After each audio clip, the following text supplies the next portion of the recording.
Hello नमस्ते, कैसे हैं आप सब। दोस्तों, हम सबकी जिंदगी में अपनी पसंद की बहुत कीमत होती है। जो इस दिल को भा जाए, समझो वही करार आ जाए। ऐसा होता है ना।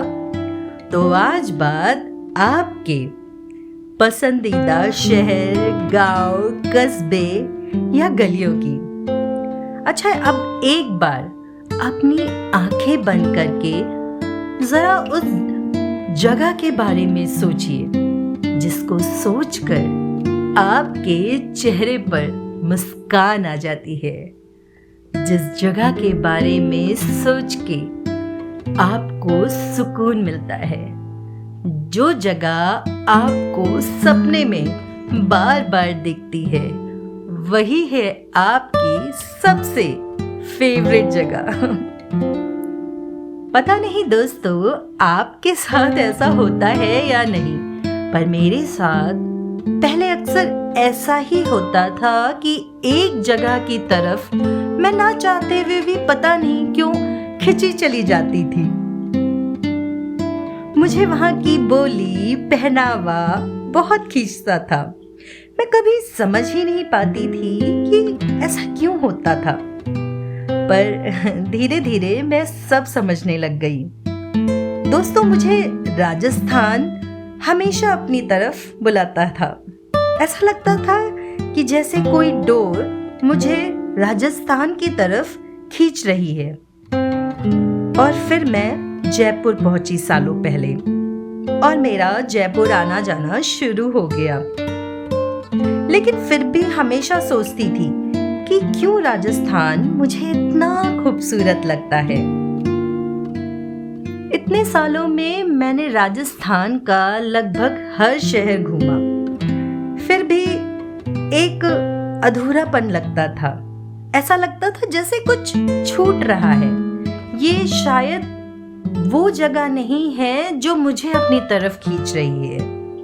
फिर एक दिन अचानक जयपुर से 90 किलोमीटर दूर खाटू की गलियों में मेरा जाना हुआ।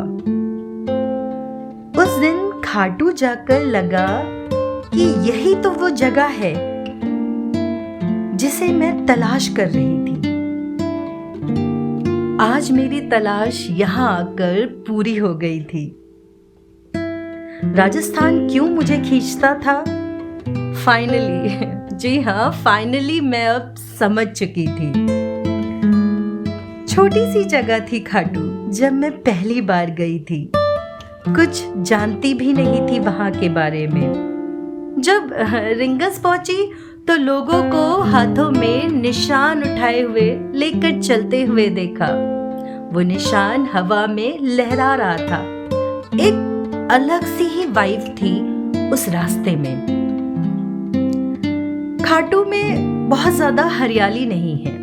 पथरीली जमीन, रेत और बहुत ज्यादा गर्मी होती है, पर हाँ, ठंड भी काफी पड़ती है। फिर धीरे धीरे खाटू की तंग गलियों से होकर मैं पहुंच गई डोर के उस दूसरे किनारे पर जो मुझे खींच रही थी, और ये था मेरे खाटू श्याम जी का मंदिर।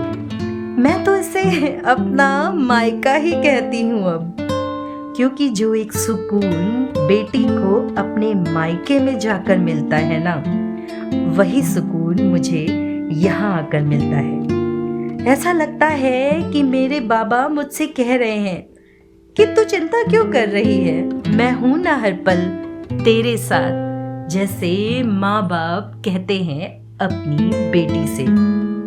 दोस्तों, कभी परेशान भी होती हूँ ना, तो बस एक लंबी सी सांस लेकर बाबा का चेहरा याद करती हूँ। बस फिर क्या, सारी टेंशन यूं गायब हो जाती है और चेहरे पर सुकून आ जाता है।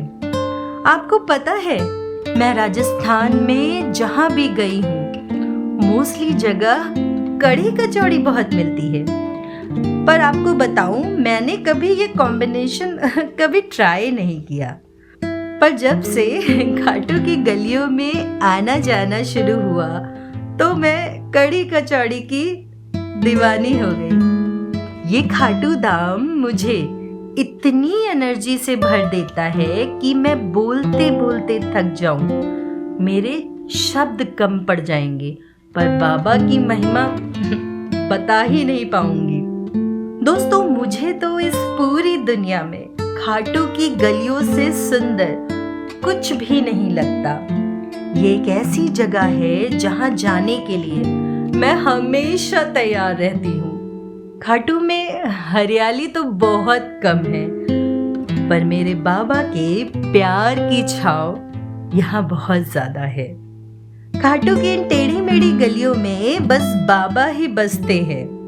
लाइटों से जगमगाती ये गलियां, लाख के चूड़ियों की खनक और कढ़ी कचौड़ी की महक भरी है मेरे खाटू की गलियां। तो ये है मेरी पसंदीदा या यूं कहें सुकून भरी जगह।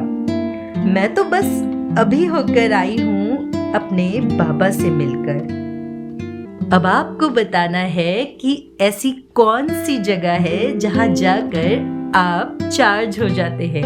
ऐसी कौन सी जगह है जहां जाकर आप अपना सारा दुख दर्द भूल जाते हैं। ऐसी कौन सी जगह है जहां जाकर आपको सुकून मिलता है। मेरे लिए तो ये जगह है राजस्थान में खाटू धाम। तो आज के इस एपिसोड में बस इतना ही। मेरा नाम है प्रियंका और सुनते रहिए मेरा यूट्यूब पॉडकास्ट दिल है छोटा सा। और हाँ, मेरे चैनल को लाइक, शेयर और सब्सक्राइब ज़रूर करें। तो खुश रहे और मुस्कुराते रहें।